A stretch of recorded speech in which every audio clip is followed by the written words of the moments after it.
Chances at glory. In its 99 editions, the Tour of Flanders has bestowed very few. Hundreds start, hundreds suffer, but only one will win.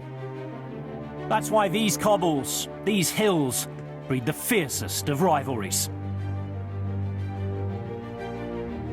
Tom Boonen and Fabian Cancellara have defined an era.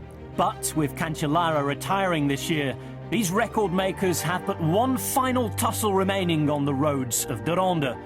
As their rivalry comes to a close, we look back at some of the pairings that have defined the race in the years gone by.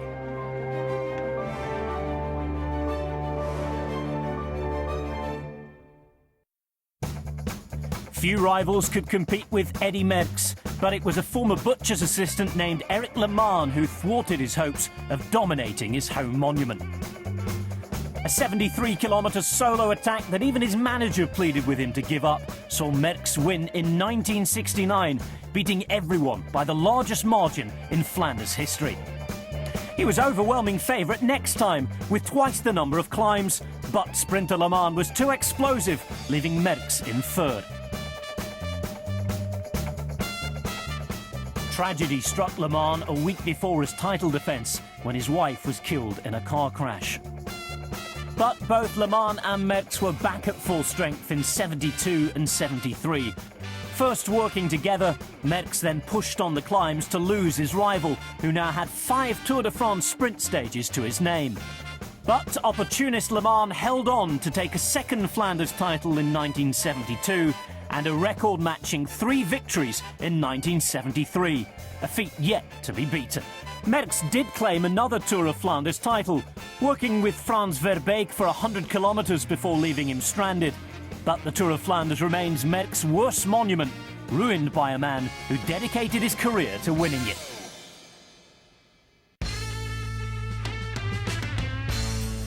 Roger de Vlaming, the elegant Roubaix specialist, had one of the bitterest rivals in cycling with bullish sprinter Freddy Maertens. So deep was their hatred for each other that in 1976 they let themselves both be dropped so as not to see the other win, to the horror of Maertens' teammate Mark de Meyer. Walter Plankert won, but de Vlaming wouldn't be upstaged, sprinting for the dubious glory of 4th place. Next year was marred by yet more controversy. Maertens struck out ahead of the peloton, changing his bike to have better gears before the Koppenberg. But bike swaps had been forbidden in a meeting that Maertens' team failed to attend. Hearing the world champion was disqualified, de Vlaming offered several £100,000 to sit on Maertens' wheel. He did this all the way before putting in a token sprint. Maertens was later disqualified again for the same race after testing positive for amphetamines. 4-time Roubaix winner de Vlaming never made the podium at Flanders again. In the 90s, Johan Museeuw was known as the Lion of Flanders, but any chance of an outright record for the most wins there would have been spoiled by rival Peter van Petegem. In 93, Museeuw outclassed Frans Maassen. A year later, he was beaten by mere millimetres by Gianni Bugno before winning again in 95. Had he timed that runner-up sprint better, his third win in 98 could have been a record-breaking 4th. Museeuw's best chance came in 99.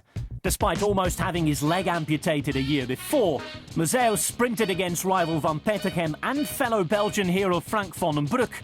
It was Van Petegem's day.